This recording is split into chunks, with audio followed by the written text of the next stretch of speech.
প্রায় 18 লক্ষ টাকা প্রতারণার দায়ে গ্রেপ্তার হলো এক ব্যক্তি ও এক মহিলা। ধৃত দুইজনের বাড়ি উড়িষ্যায়।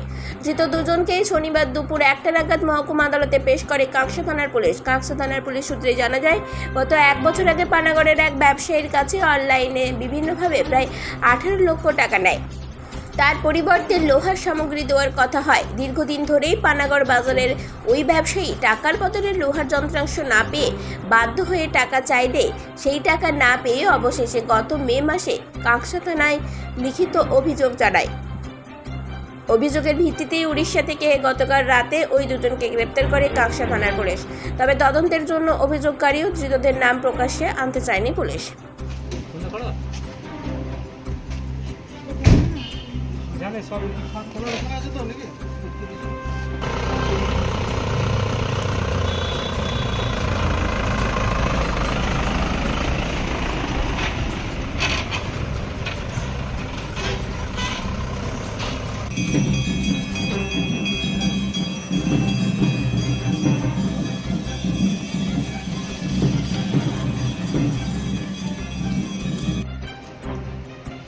হ্যালো,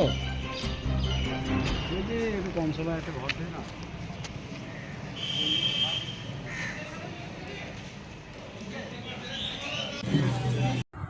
কাঁকসা থেকে নিজস্ব প্রতিনিধির রিপোর্ট, 99 নিউজ বাংলা।